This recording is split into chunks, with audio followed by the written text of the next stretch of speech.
Good afternoon and welcome to day 2 of the Liverpool Fashion Summit. It really is a pleasure for us that you're all here. Julia and I, catching up over day 1 last night, said we'd much rather have, a small number of you who are engaged, who are asking questions, rather than 30 or 40 who are just having us as background music while they're doing something else. So thank you very much for coming.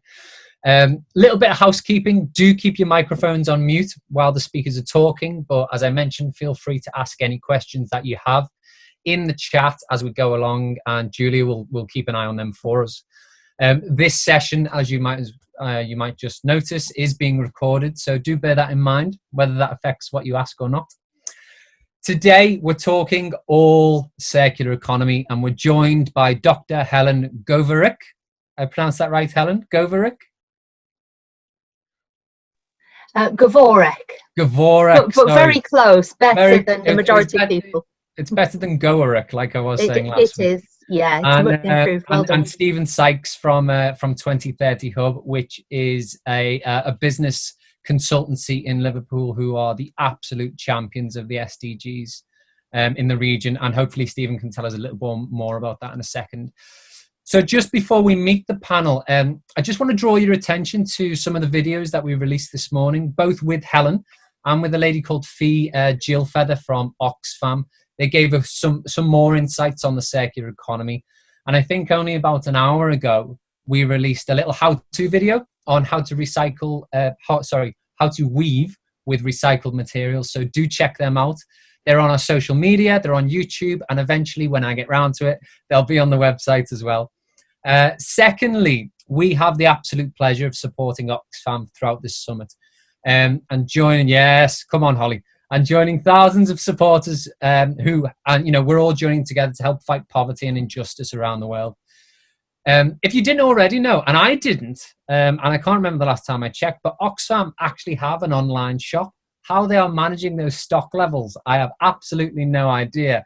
But you can find thousands of secondhand and new products you can buy for loved ones, and all the proceeds go to Oxfam's, life-changing work. So if you're interested, please do go to the Oxfam online shop. But you can also check out our Instagram pages where you'll find a discount code that will be valid from the 16th of September. Holly, I'm going to take you up on that in the Q&A at the end, if that's all right, so you can tell us a little bit more about this. The discount code is valid from the 16th, but without further ado, I'd like to introduce Helen and Stephen so they can tell us a little bit more about themselves. So, Helen, can you do the honour? Just tell us who you are and tell us how you came to be involved in the Liverpool Fashion Summit. So I'm Associate Professor of Marketing at Durham University. I worked in the fashion industry for some years as well, which I've said a bit more about in the interview that you recorded. If anybody wants to know more about that, or look on the Durham University website. I've been investigating sustainable fashion for over 10 years now. And in my research, but also in teaching wherever possible, and also looking more broadly, because I don't teach in a fashion department as such anymore. I'm looking at all the different areas and how they integrate. So working on projects with people at other universities, that some of which have been published, some of which are ongoing. And then my connection to this session specifically is Julia getting in touch with me through a mutual contact. So thanks for doing that, Julia. So it's all about the network. That answers everything. Yeah, perfect. Stephen, do you want to do the honours? I started my professional career in the chemical industry down on the Dock Road in Liverpool. And then after 16 years of quality, health and safety and environmental issues for a small chemical manufacturing outfit, I jumped ship and I ended up at Groundwork, which is an environmental regeneration charity. Mm-hmm. And I did 3 tours of duty. I did Groundwork, St Helens, Knowsley, Sefton, and did the Liverpool pilot. I then went to Groundwork UK for 4 years as the National Programme Manager, looking at business and employment themes. And then back to Groundwork Wirral, where I got my original team from St Helens back. Now, Groundworks is an environmental regeneration charity. I didn't work with kids. I didn't plant trees. I didn't clean rivers. I didn't clean canals. We worked with businesses to get the businesses to improve their environmental performance. And for the last 20 years, I've been a self-employed environmental consultant. And I am a chancer, as you know, being in Liverpool. So the 2030 Hub is the world's first United Nations recognised local entrepreneurial hub promoting the Sustainable Development Goals. But we're not a charity, we are a private sector company. Fantastic. And how did we get here? Because Liverpool is the largest village on the planet, and someone always knows us. Again, it's all about the network, isn't it? So, Stephen, let's just stick with you. Obviously, we're here to talk about the circular economy with very broad brushstrokes. Can you tell us what the essence of it is? What are the principles of the circular economy, and how is it different to recycling as well? Well, I was going to say that I think the first principle with the circular economy is that you've got to do away with the word waste and actually replace it with resource. Because waste has a negative connotation. Waste is something, it's a difficulty, it's something you've got to get rid of. Whereas actually, it's about resource. And like I say, I came from the chemical industry, and we never had waste products because we always had another product, a byproduct that could be sold to someone else. So the principles of circularity have been around for quite a while. It's just that not everybody fully appreciates it. And civilization has tended to be a take, so extract, make, and then dispose. So what we've now got to start thinking of is stop thinking of the waste bit. It's about what can that resource be used for. And there is no one, circular economy is not one key thing. So it is reuse, it is recycling. Equally, it's redesign of products and actually taking the materials out. If you take videos, DVDs, we don't use them anymore. We still watch films, we still have the experience, but they're now all streamed. So think about how much, so sometimes it's really, I can't see that happening in the fashion industry though, or it will be the emperor's new clothes. So, you know, there are, with the principles, it is repair, reuse, rethink, redesign. Can you repair? Can you upcycle? So it's all these things are the principles. And also hire. There's a well-known light bulb manufacturer who now rents you the light bulb. And as it blows, so you have it on a 3-year rental. As the light bulb blows, they replace it, take the old one back, reuse the materials to make new light bulbs. So it's actually redesigning business models. Fantastic. Yeah. And I think some of the conversations are beginning to increase around the rental of clothes and wardrobe and things like that. Helen, can I just bring you in? Is that a fair assessment from Stephen, or can we have a fight and contradict each other? Oh, no. I'm very much in line with what he said. I think that's a great overview. And I really thought about that comment about there is no waste.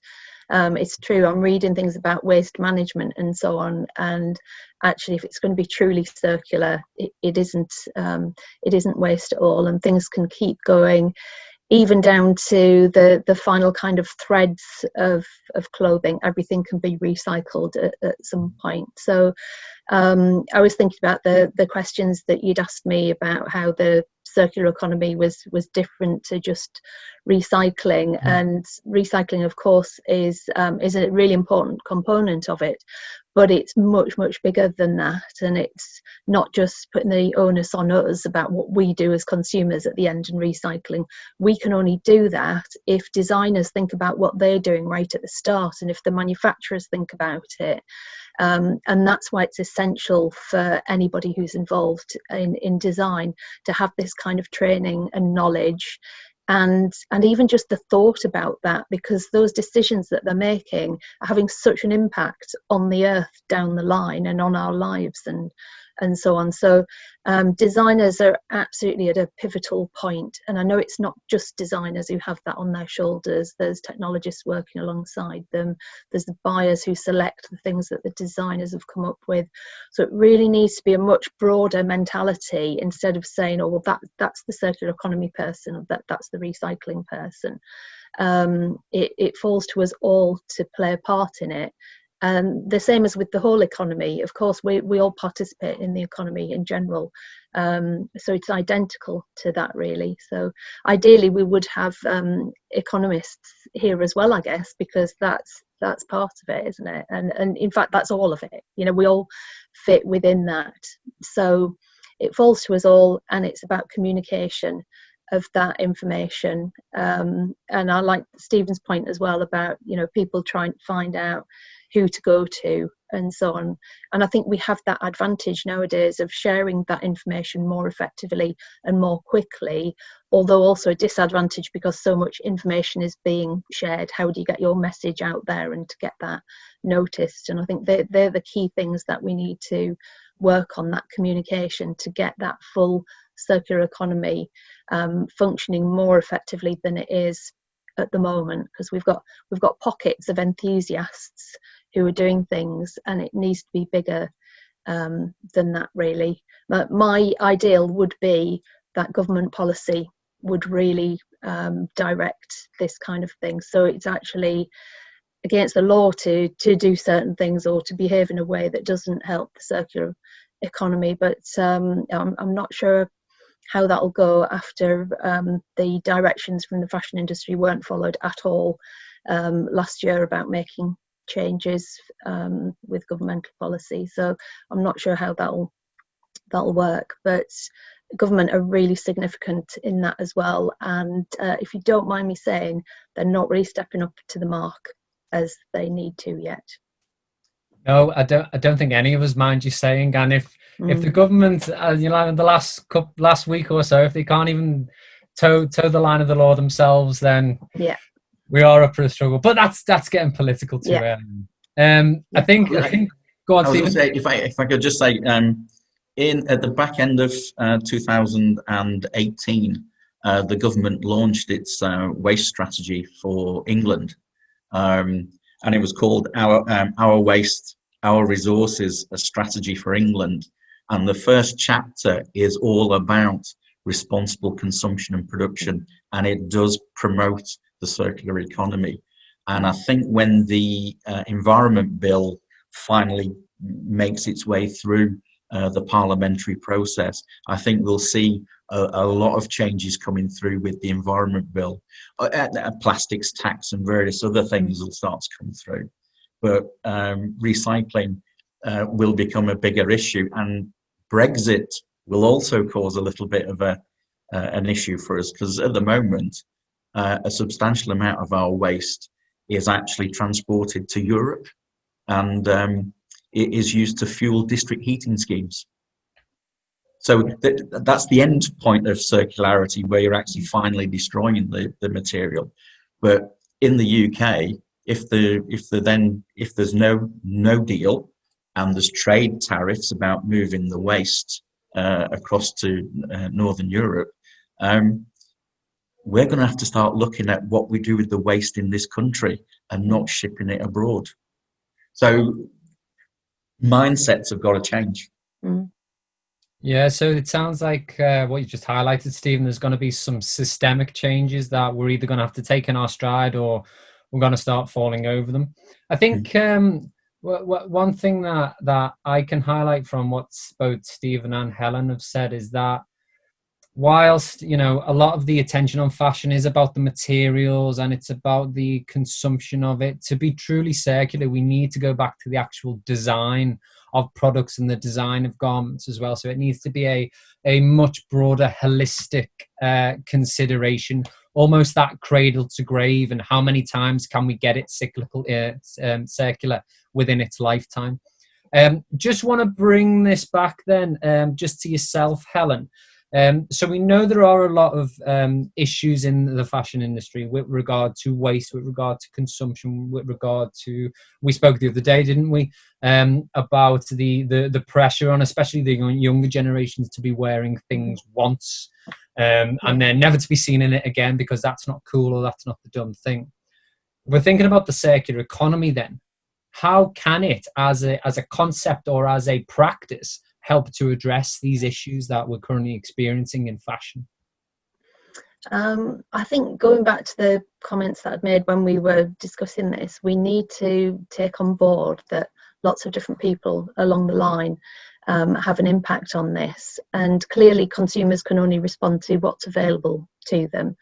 And I think that one key point is retail in particular, and what access they give to participate in the circular economy would make a big difference. So it might not just be retailers, could be something that, say, local government does, but if we have the option to make it easier for us, not entirely easy, but still more straightforward and less difficult than it is at the moment, to circulate our clothing, to be able to access clothing that will flow more smoothly through this circular economy. I think that's the key thing. And what I've been talking about for a while at different forums that I've been involved in is perhaps having a committee to get together. Now, I know obviously there are some already, and it may be that existing committees do this, but I think it needs to be a committee which represents consumers, but also producers, retailers, maybe the governmental side as well, to get together to sort this out. Because if we have those opportunities, there can be things that are done that aren't necessarily more expensive, more difficult.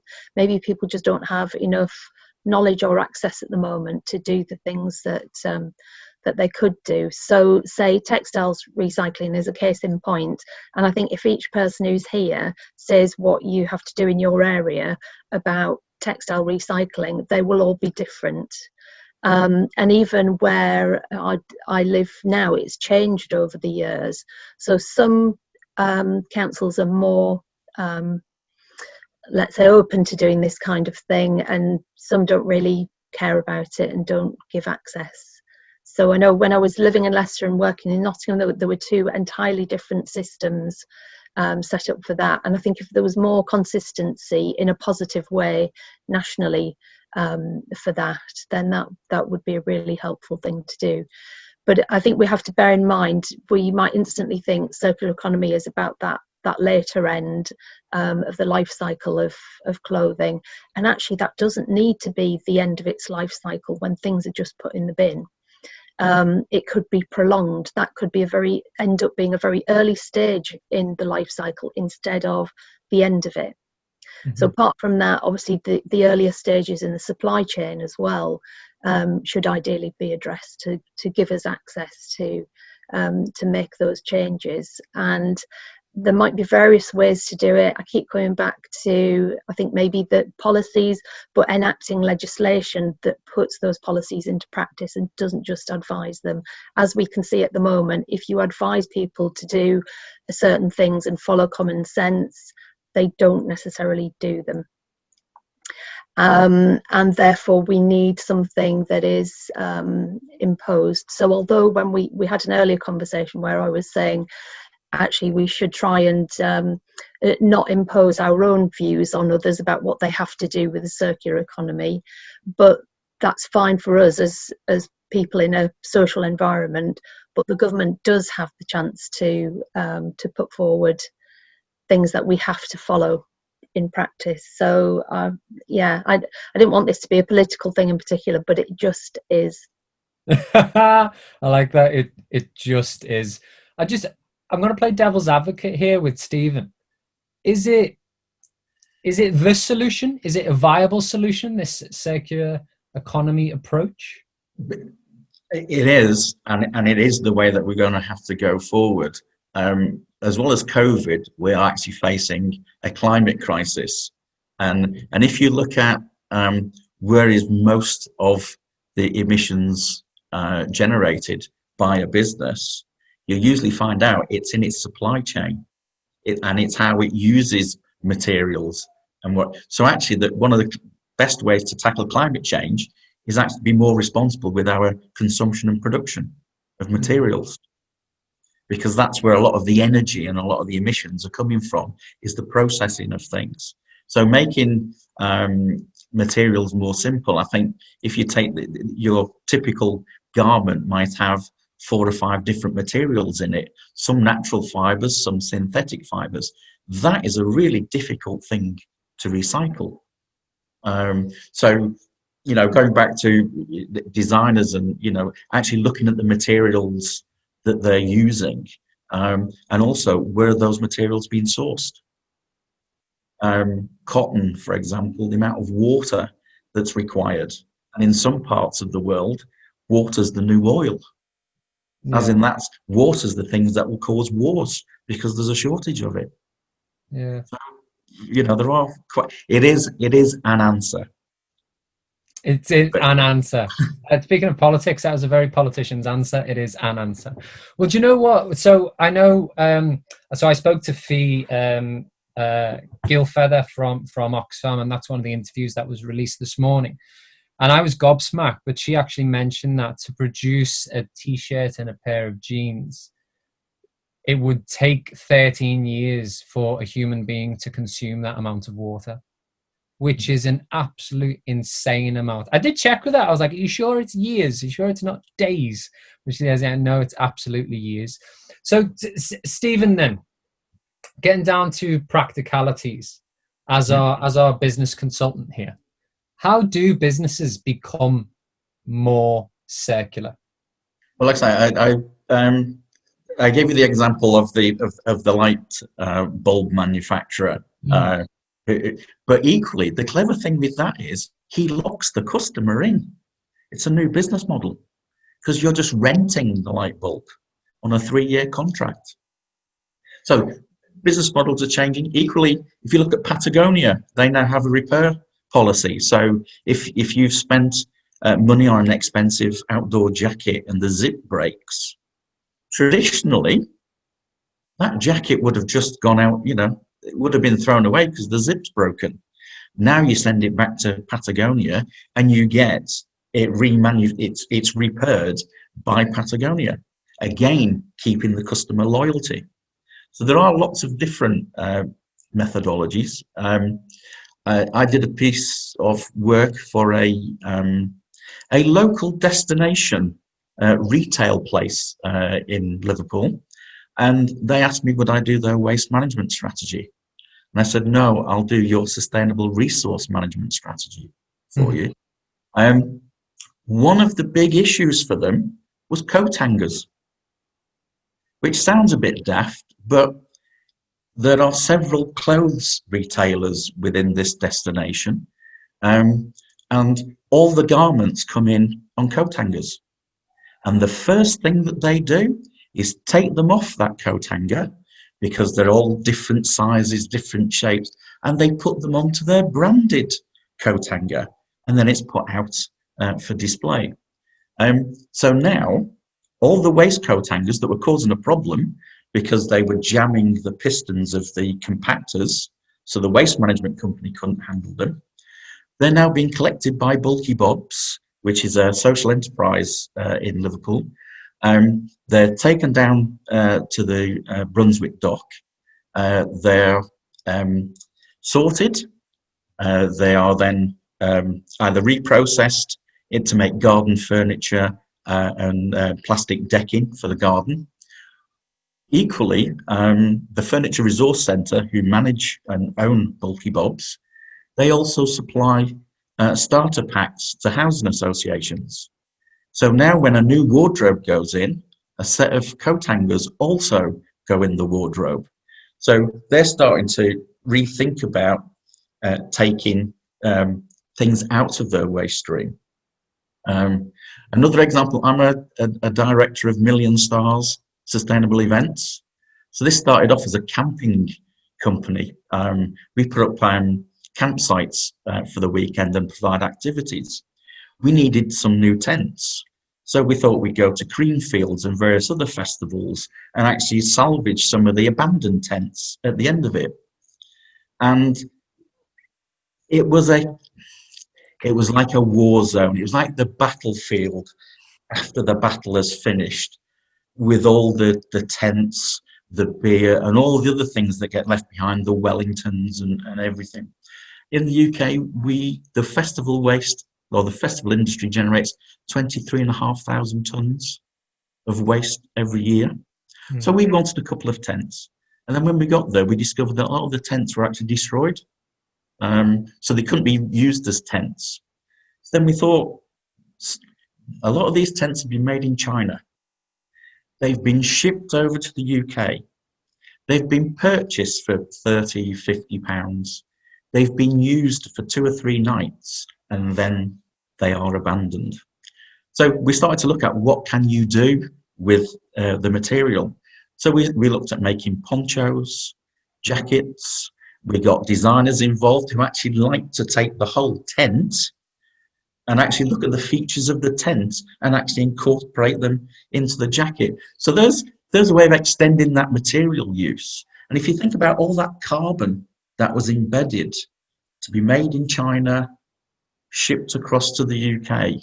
So there's a way of actually bringing a material back. It wasn't its original use, but that's another element of circularity. Fantastic. Helen, if we're thinking about the big brands then, or even smaller brands, smaller designers, how do they become more circular as a business? And there's something for me about how to remain financially viable whilst we're doing all this. And I am purposefully being a bit of a firebrand here. So if you could touch on that for us. I think it's quite difficult for the smaller brands who, and especially in the current situation, where it can be quite difficult financially and so on. I think that part of this can be resolved to some extent by collaboration between organisations. I'm sorry, I'm just probably going to answer communication, collaboration, everything that you ask here. But when you've got a smaller company that doesn't have that support to fall back on, it can be difficult, where obviously your great big companies can have a specific division and people who can generate that information and share it around. I think it's time for the fashion industry to adopt a different paradigm, and the existing one has been, we're coming up with these fantastic ideas for clothing that will tempt everybody in. We're not telling anyone else about it. We're keeping it secret. They won't be able to see it until it's on the catwalk or it's launched into stores and so on. And that's the general approach that's taken. There are all kinds of security measures to make sure that things are kept secret and so on within the businesses. And that's how they've lived for forever, really, up till now, and that's been part of it. It's now time to be much more open and share information between organisations, and sometimes between companies of the same size, but also of different sizes. So one of the projects that I've worked on, where we got together people from industry, we actually had the smaller groups of consultants in there alongside the country's biggest retailers. And it was the smaller companies who were providing useful information to the bigger companies, because they knew about the specifics of what was going on and how things could change. So I think it's changing that dynamic between giving information between each other, supporting each other. So if you have got various companies in the same shopping area, maybe they can't afford to have something for recycling, but if 10 of them got together, there might be an opportunity to do that. Now, obviously, I realise the current situation might stop people getting together in the ways that they have done before, or maybe it opens them up so that they can all have a WhatsApp group together where they discuss what they can do and set something up. Maybe it's better for them to have something central where people can say recycle clothes and so on. But I've got lots of things at the moment, getting things together, moving house, trying to recycle things and send them to just the right places, and really struggling, despite having lived in the same place for a long time, knowing the area, being interested in sustainability. It's not as transparent as it could be. And so that would be a suggestion. I obviously don't have the solution. I don't think anybody does have more broadly, but there are some things that we know that could actually be done and are not being done, would be fairly straightforward or not too expensive or very worthwhile. Yeah, so I agree. It's a joined up approach between designers, brands, retailers, and we've touched on it slightly, but let's just focus on the individual consumer just for a moment. Now, I don't believe, or I am irked when, you know, the fingers are pointed at individual people. You're not doing this, you're not doing that, because I don't think it's fair to put the weight of the fashion industry and all its issues onto the shoulders of individuals. But that being said, we can all be additive towards the solution, a solution, whatever that is. So if we just focus on individual consumers, then, and we'll stick with you, Helen. You know, there's 9-10 of us on here. If we stand up after this webinar, what can we go and do to actually be moving towards a more circular model? I think it's about finding out that information and being sent to, I don't know, one or more central places where we can get that information. I mean, maybe between us we can have another discussion about that, or anyone who watches this later maybe thinking about what you can do in practical terms. So during the summer I've been doing some training on carbon literacy with a former colleague from Nottingham Trent. So that's Petra Malton Hill. So if anyone wants to look at Petra's work, that's really useful to see the kind of things that she's been doing. She's been really spearheading with a team of people, but still being the one who's making this happen. And I think we have to think about what we can do to make it happen instead of waiting for somebody else to do that. And part of this carbon literacy course, which any of you can do, by the way, if you look up carbon literacy, which is based in Manchester. So everything seems to be happening in the north, doesn't it, that we're talking about today. So what we have to do to participate in that and to get a certificate to say that we've done it is not just write an essay about what we've learned. We have to write down what we are personally going to do as a result of that, how we will personally change our behaviour. And we've been exposed to things like the WWF calculator of use of carbon and so on, and it's really taken it to a practical level.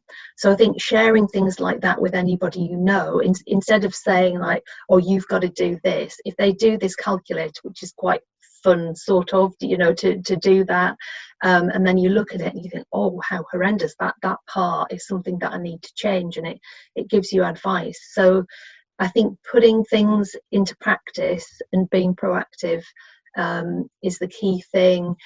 Sharing information like that, again, there are some links, I'm happy to share these links afterwards, but I think if we each take at least a small amount of time, ideally loads of time, but we don't all have loads of time, but if we each take a bit of time to do something, to share with somebody, to spread it out further, then that's something that we can do in general. So that would be my broad answer, rather than the very specific, well, go and find out where your recycling centre or that kind of thing is, which we would all know to do anyway. But share that, start conversations with people, again, without trying to impose on them, but sharing useful information that they will be interested in receiving, especially if you can tell them any other benefits, because we know from the research that people don't do things just because of sustainability. They mainly do them for other reasons, and if there's any others in there, that's a great hook to tell people about that, especially if it's ever to do with saving money. Yeah, about the business case. Stephen, can I just direct it to yourself then? I was going to say something, but I'm not going to impose that on you just yet. I might do it in a minute. Sorry. So what's how can consumers be additive? You're on mute. That's the phrase of the 2020. Yeah, well, there are some people that say that's probably the best way to actually shut me up, just put me on mute. I was going to say that there are individually, it is about your choices. So it's what are you buying and why you're buying. And I think there's 4 key principles of sustainable procurement. And one of the first key principles, do I need it? And how often do we impulse buy things and then actually never actually wear them? They're still in the wardrobe on the hanger. So a lot of it is about choice. Then if I am going to buy it, what are my principles that I'm going to buy? Do I make it? Do I want to buy something that's more recyclable? Do I want to buy something that's going to last and that isn't going to, after a year it's redundant? But actually, there's legislation coming through that is actually going to make businesses make things more repairable, make things more easier to recycle, and to use less harmful materials in the manufacturing processes. So the world is waking up, and actually, it's because individuals, the millennial, sadly the generation below me, they are becoming more choosy about what they buy, where it's come from. Equally, they're more choosy about where am I going to have a job? Who am I going to work for? Because they're starting to look at the reputation of that business. So I think the green consumer is actually about to dawn upon us. As when I first went into environmental consultancy, we talked about the green consumer. 30 years later, the green consumer has now arrived. And I think that will push the fashion industry to actually start looking at the products and its processes as people become more aware of what's involved. One of the other things that often gets at, who made my shirt? Where did it come from? So, like I say, the conscious of the public is definitely gaining, which will actually encourage businesses to change. Yeah, thanks for that, Stephen. And I think we might not have time to touch on it today unless it comes up in the questions, but I wonder to what extent this COVID-19 pandemic has actually been a catalyst towards these new responsible, sustainable, circular type practices. From anecdotally, people who I know who have been furloughed or made redundant are now questioning the career choices that they've made. Is it, am I adding value to the world? How am I being additive towards a better future? So I think there's something interesting in that as well. I just want to, in the last five minutes before we do questions, who was it? Holly. Holly, are you there? Hi. So Holly put in the chat that she used to manage part of Oxfam's online shop.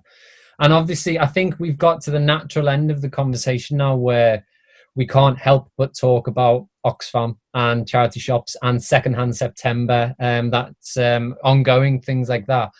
I know I'm putting you on the spot, Holly, but you did offer. Do you want to tell us a little bit more about Oxfam and charity shops and Secondhand September? Yeah, sure. I mean, in terms of, people here are very knowledgeable, so please stop me if I'm going to say something that you already know, but just for the sake of people who don't know, Oxfam's principle is that nothing goes to landfill, so we make a great effort to make sure that there is no waste, if you will. And I used to work in the Waste Saver, which is located just outside of Leeds, and our job is to basically, if an item doesn't sell in a shop for the first time round, get sent to us at Waste Saver, and we can proportion it to where it will make the most money for Oxfam, on the principle that obviously the person that donated it wants to make the most money for Oxfam to continue our life-saving work. So essentially, once it gets to Waste Saver, we've got a few options. We can, if it's really valuable and unusual and something that consumers in the UK might want, we'll send it to our online shop.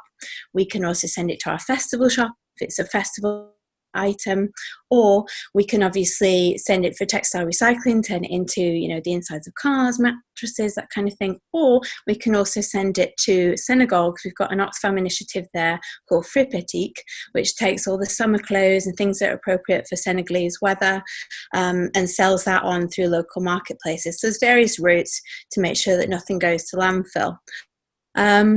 What else do you want me to say? No, it's great. You're clearly more knowledgeable than me. That's why I wanted to bring you in and lean on you. But there's something you've mentioned about almost thinking outside the box and moving towards a new business model using, was it a synagogue you mentioned? Sorry, Senegal. Oh, Senegal. Sorry, I thought you said synagogue. Yeah. Oh, right. Sorry. Yeah. I'm hearing checked. No, but working. Okay, so there might be an idea that we're working within the bounds of the UK, but if we actually start thinking outside of that internationally, I mean, why don't we work with synagogues? That's a fantastic idea. I suppose what that represents, though, is Julia's laughing at me, but working between institutions that we wouldn't usually work with, I suppose. So whether that's internationally, whether it's by country, whether it is by institution. But no, yeah, thank you for that, Holly. That was. I can just really... add, and also speaking directly to what Helen was saying earlier, I think, you know, from my experience in Oxfam and from based on what Helen is saying, what we urgently need is a paradigm shift at the highest level. You know, I can really, from what I've seen, although Oxfam is doing great work, it takes so much resource use from volunteers' time and, you know, staff time and all the people that have gone into making those garments, selling those garments, and then for us to find all these different avenues to resell them. Like, we need a paradigm shift that's not about endless growth. It's about more of a degrowth strategy or a donut economics kind of a strategy where we're actually, from a top-down policy governmental level, saying to people, you know, we need to live within the bounds of our environment, and our own capacity to find new solutions all the time, you know, is continually stretched by this desire for growth. And I think Oxfam's doing really good work on that under our new leadership with Danny. You know, we've got much more of a feminist economic approach that I really like. So yeah, let's do more of that. Yeah, fantastic. Can I just pick up on Sorry, that? I was just going to say, can I respond to that? You go ahead, Stephen. I'm not sure if you've heard of Earth Overshoot Day. So that it's going to be like 2035 or something. I'm so scared. Well, a foundation has actually calculated how much material that the Earth generates in a year, and therefore that gives us a budget. And our consumption levels. So when they first did it back in the 70s, October became a date in October was the day that Earth Overshoot Day. We'd actually spent our annual allowance. We'd spent it by October. We're now in August. We now need something like 1.7 planets to actually provide us with the materials for life on Earth. And they actually map out by country who consumes the most and who's. So if you have a look at Earth Overshoot Day and actually look at consumption patterns, like I say, responsible consumption production is the key for us to go forward, or else we're actually just, you know, the parasites are going to find that they've killed the host. Thanks for that, Helen. Yeah, very good point, Stephen. Just really in response to what Holly was saying about the economy in general and the change, this emphasis on growth. I think even before I really knew about sustainability, I was shocked by being in the business and how frequently it's all about doing more and more each year. And I did used to think, you know, not being lazy or not interested or anything like that, but why? Why does it have to be more than last year? It's like it's some huge competition towards the end, you know, which is leading us towards the end by doing that. And I think probably this year, a lot of businesses are reflecting and thinking, if we actually managed to sell the same as last year, we'd be thrilled by that. And I think they've been able to relook at that. But if we had different ways of measuring, and this is why we need the finance people, we need the economists to be on board and to be interested in this. And of course, in accountancy, for example, this is where much of the literature and research about CSR has come from. So, there is that recognition that corporate social responsibility is accounting also for the environment. So, they are involved, but I think we need to perhaps network more, and we can take responsibility for that as well. From the fashion side of things, so it doesn't just have to be them seeking us out and that kind of thing. So whatever we can do to try and get those links working would be good. But this emphasis on what they call TYLY in the business of retail, this year, last year, what did you do last year, how much are you doing that? And I don't even know if maybe even they do that in Oxfam shops, possibly. Of course we do. Of course yeah. we do. We have so to. If it was different, what if it was in the rest of the economic world? We don't live in some like magical charity shop bubble where it's possible. We have to, although we would love a paradigm shift, which is not stretching us all. Of course we work with the same model. And I think, what if this year, last year wasn't just about finance? Have we helped more people this year? Have we reduced our environmental impact more than last year, and so on? And if that, again, if it became part of legislation or part of normal practice for businesses, that would be a way to move forward. A lot of this communication comes back to education. I think we have responsibility as educators, and also the capacity as educators to be able to try and help with that. In my position, I know obviously that some of us here are involved in the education side, and that interaction that we're having today between business and education is really positive, and that's what we can do. So today is something that we're doing. So apart from looking at these huge problems that we are going to encounter, that are going to be bigger, way bigger than COVID, I think we are doing something positive, and I think we have to hold on to that today. So what Julia and Ollie have done here to set this up is brilliant, because it's helping to move forward. Thank you for that, Helen. I'm just going to, I want to go to a couple of questions that Erica's put in the chat, and she's been ever so patient while we all talk about what we want to talk about. But so the first one from Erica is, we see fashion brands using recycled yarn and fibers. Hi, Erica. Do you want to talk, or do you want me to read it out? Yeah, I'll do it. Okay. We see fashion brands using recycled yarns and fibers, but this process can be costly for brands, especially startups. Equally, if the fibers are not long enough, then it breaks off and pollutes rivers and seas. By trying to solve one issue, we create another. So what do you see as the solution? So I think probably that's Helen. Is that one best for you, maybe? Yeah, I think, as the research shows, there are always these trade-offs. You find you're trying to be more sustainable in one way, and then you have an impact in another way, which is really difficult. I don't have an overall solution to this, other than to say that somebody needs to address this, or some people need to address this, or maybe we need to address this, so we're not just passing on to everybody else. We could convene discussions about how to do this, and then, because it all starts with the discussion, and it has to not just end in a silo where the discussion ended and that's it, but the actions have to come out as a result of that. So again, if we have a group of people that are getting together, then we can share that information and do something about it. So I agree that action needs to be taken. Don't think there's any simple solution to it, because again, all being part of this huge economy, everything has a knock-on effect.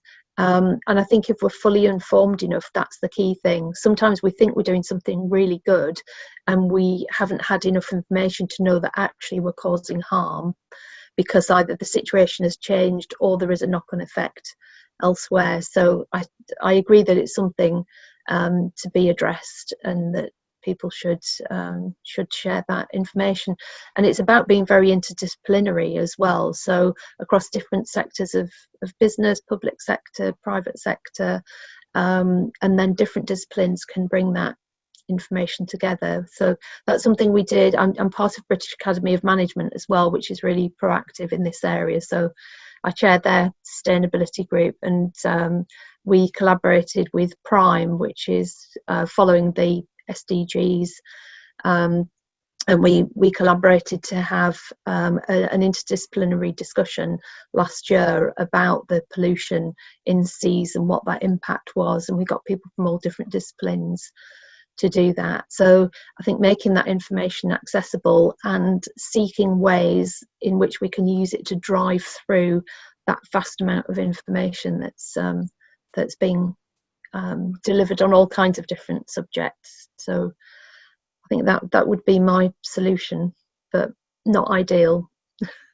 Well, it goes some way, Helen. Thank you for that. We've got 7 minutes left and two interesting questions. So the second one from Erica: can consumers really have an impact if they walk with their pounds, so to speak? For example, don't buy from brands who are not operating a sustainable or ethical strategy. So to force designers to rethink how they design and their product strategies. So it's a little bit more blunt force, I think. Stephen, how would you respond? Well, I was going to say that the green pound is definitely here. So consumer buying power does have an influence.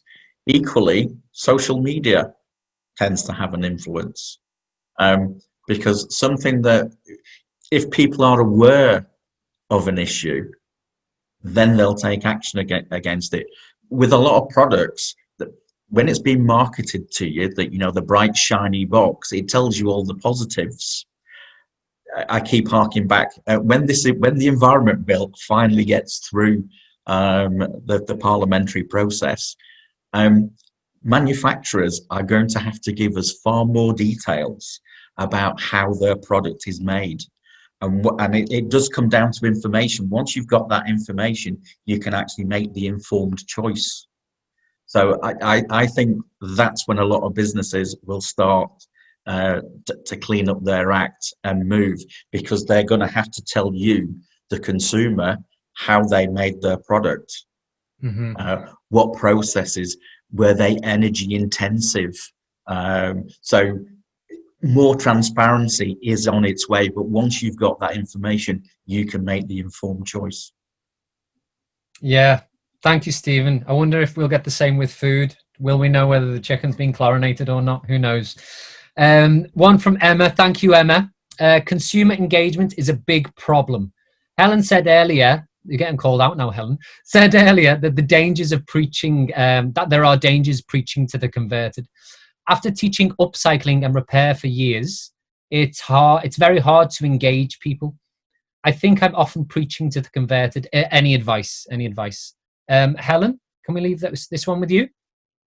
Yeah, and I think trying to find ways of engaging with groups in another context would be a way to do it. I mean, I don't know the specifics of what access that you've got to people, but maybe having a brainstorm to work out ways to access people who are not just in those groups. So the way that I've approached it in teaching is that although we did a very specific sustainable organisation module together, I just put it in all my lectures. Just about every lecture, it's mentioned wherever it's relevant, and of course, because we know it's so huge, it's relevant to everything that we do. So I can't see nowadays how I could give a lecture about marketing without mentioning the possible consequences, the sustainability issues, and so on. So I feel like I'm not just teaching them how to get companies to sell more and more stuff. I'm also talking about what's the impact of that, and reminding them how much impact that they have got and how much responsibility, and that they can be the ones to make a difference. So I think it depends on what else you've got available to access. But happy to have a chat with you, Emma, if you want to look at that more specifically, just as a sounding board, to try and work that out. We did talk about repair of products in some of the research projects that we did, and we found that in general across the country, if people were going to have clothes repaired, they didn't really do them themselves. If they did, they either occasionally went to a company or asked an older female relative to do it for them. And I think that what Helen's just said, unfortunately, we've only got 2 minutes left. And I said to Stephen, we finish on time because he's got somewhere else to go. Sorry, another meeting to go to. But I think what Helen said does extend to Julia, myself. I'm going to talk on behalf of Stephen and the rest of us as well. I don't think this is the end of the conversation. I don't think this is the solution. So the invitation is to continue talking to us at the Fashion Summit, or the two wonderful people that we've heard from today. I think I'm gonna just open it to any final thoughts or questions from anyone. Can I suggest that some or all of us could keep in touch? I know Erica already, so and now I know Ollie and Julia, of course. So if perhaps we could do something like that. This is something that we did in carbon literacy, where I was randomly put in a breakout group with some people from Canada who are interested in sustainability. We've now kept in touch beyond that, and we're going to do some international collaborations with our students, and we can do it. We just have to put some time aside, which is hard to do that, but maybe we can do something between us just because we've ended up in the same room at the same time with similar interests. Yeah, and this might be 6 months early, but we're already thinking about what to do for next year's Fashion Summit. So maybe there's something in that as well. Stephen, I know you're... Go on. I was just going to say that obviously I'm going to promote the Sustainable Development Goals, but there are various global jams that happen online these days, where they pick a topic, a subject, a problem, and they bring in, it goes back to the multidisciplinary, because the only way that we're going to tackle a lot of these things is by partnership, because not everybody, there's no one person who's got the answer. It is going to be collaboration. It is going to be knowledge exchange, and actually taking ideas from one sector and applying them to another. So I think collaboration is the way that we're going to get out of this. But COVID has now given us, we're all now used to doing this. Humans are now having to cope with 9 faces staring back at them, one of them being themselves, which is very disconcerting, but I am getting used to it.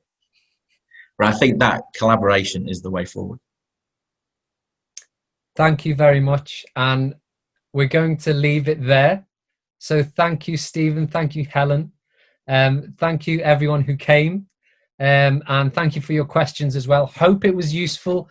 Do look us up on social media, #LFS2020, and send us an email if you want to continue and you want to collaborate. And we are really looking forward to speaking to you all again soon. Thanks very much. Thanks.